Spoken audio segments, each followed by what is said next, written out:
Cœur de patrimoine, Cédric Decoeur. Vous le savez, on explore la gestion de patrimoine pour chercher parfois quelques idées pour diversifier finalement vos placements et aller, pourquoi pas, chercher un petit peu de performance. Et aujourd'hui, on va s'intéresser à la para-hôtellerie avec Stanislas Weyhen. Bonjour. Bonjour Cédric. Merci d'être avec nous. Vous êtes avocat associé en droit fiscal au cabinet Allérion. Je le disais, on plonge dans le monde de la para-hôtellerie. Qu'est-ce qu'on met dans la para-hôtellerie ? La para-hôtellerie, c'est une location meublée avec services. Ces services sont au nombre de 3 sur une liste de 4. Cette liste est fixée par le Code général des impôts. Ce sont la fourniture de linge, le petit déjeuner, le ménage régulier des locaux et l'accueil, excusez-moi. D'accord. Donc il faut qu'il y ait ces trois sur cette liste de 4 qui soient systématiquement proposés. Et c'est une activité qui est assujettie à TVA. C'est surtout, et c'est l'objet de notre discussion, une activité qui permet d'optimiser sous certaines conditions le régime fiscal et en tout cas de bénéficier de nombreux avantages fiscaux. Alors justement, de la para-hôtellerie. On soulève le capot, on regarde un petit peu, statut qui permet quoi, des obligations, des avantages fiscaux, il y a les deux, c'est ça ? Les deux sont liés. De toute manière, le système fiscal français est un système qui n'accorde un avantage fiscal qu'à partir du moment où certaines conditions sont respectées. Le premier avantage de la para-hôtellerie, comme je vous l'ai dit, c'est une activité qui est assujettis à TVA.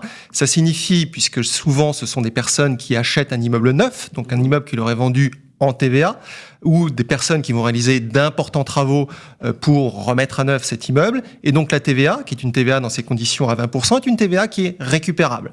C'est pas totalement négligeable déjà d'avoir ce premier avantage. Le deuxième avantage, c'est que l'activité de para-hôtellerie étant par définition une activité professionnel.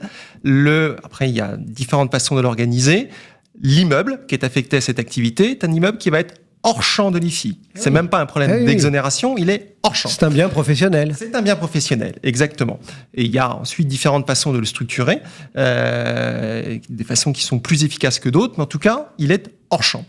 Autre avantage, dans certaines conditions, on va pouvoir imputer la perte sur le revenu global. Sous les mêmes conditions que je n'ai pas détaillées pour l'instant, on va pouvoir bénéficier d'une exonération de la plus-value. On va pouvoir transmettre ce bien avec le bénéfice du Dutreil. Et pour ceux qui ont vendu une société et qui ont préalablement apporté une holding, dans le cas d'un apport-cession, la para-hôtellerie, dès lors que vous l'avez dit vous-même, est une activité professionnelle, est une activité qui est éligible au 150 0 BTR. Ouais, ce fameux 150 0 BTR. Exactement. Donc on croise dans notre vie patrimoniale régulièrement. Ouais. Exactement. Donc ça fait quand même 6 gros avantages fiscaux. Après, il y a des conditions, bien évidemment. Mais comment on l'exerce cette activité ? C'est-à-dire qu'il faut avoir une société Alors, très souvent, c'est une activité, notamment pour cumuler les avantages fiscaux dont je parlais tout à l'heure, en particulier l'exonération de la plus-value et la possibilité d'imputer la perte sur le revenu global. On va structurer cette détention à travers ce qu'on appelle une SARL de famille. La SARL de famille, c'est une société commerciale, par définition, mais qui peut bénéficier d'un régime de translucidité fiscale à la condition d'être constituée entre membres d'une même famille. Les membres d'une même famille, ce sont les conjoints, les ascendants, les descendants, les frères et sœurs. Lorsque on souhaite acquérir un bien et l'exploiter, le point est très important, hein, ce n'est pas un mode de détention en vue, c'est bien un mode d'exploitation. On a commencé par se rappeler qu'il y avait... Exactement, c'est bien un mode d'exploitation professionnelle. Eh bien, la SARL de famille sera sans doute un des moyens, un des outils les plus efficaces pour exercer cette activité. Alors, vous le dites, c'est de l'exploitation, mais malgré tout, est-ce que au même moment, est-ce que je peux utiliser le bien aussi ? Alors, oui, il est tout à fait possible d'utiliser le bien. Simplement, il faut l'utiliser de manière modérée. C'est-à-dire, alors déjà, la première des choses, c'est, on a bien dit que l'immeuble était un immeuble qui appartenait à la société, qui était affecté à une activité professionnelle d'exploitation para-hôtelière, et à ce titre, lorsque l'associé utilise le bien, il va devoir comptabiliser un usage privatif. L'usage privatif, alors on va pas se faire un chèque à soi-même, hein. Généralement l'associé a un compte courant et on va débiter le compte courant, on va diminuer le montant de la créance qu'il détient sur la société au titre de l'usage privatif qu'il va prendre en utilisant ce bien. Après, et c'est sans doute le point le plus important, il faut, en fonction du lieu de situation du bien, qu'on ait une exploitation qui reste avant tout professionnelle. Prenons un exemple d'un chalet à la montagne. La période de location, c'est 15 décembre, 15 avril, peut-être de moins en moins 15 avril. Oui. Concrètement, il faudra que ce bien puisse être exploité de manière professionnelle 8 à 10 semaines par an. Et au-delà des 8 à 10 semaines, on peut avoir cet usage privatif. Lorsque les choses sont organisées de cette façon-là, il n'y a pas de problème à utiliser le bien avec la condition que j'exprimais tout à l'heure.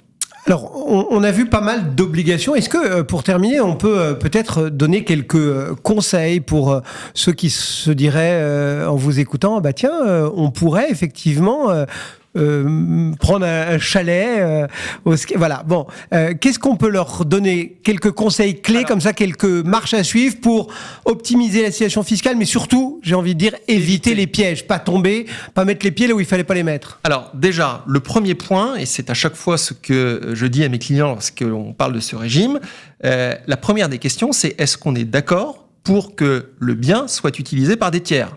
Parce que quand quelqu'un commence à me dire « Ah non, j'ai pas compris, maître. » Ah bah non, c'est mon chalet. Voilà, c'est mon chalet, bon. C'est pas la peine. Donc déjà, il faut être dans une démarche d'exploitation. Ça paraît un petit peu idiot de le dire. Et d'exploitation majoritaire, vous l'avez rappelé, enfin, ou significative. Enfin, exactement. Ouais.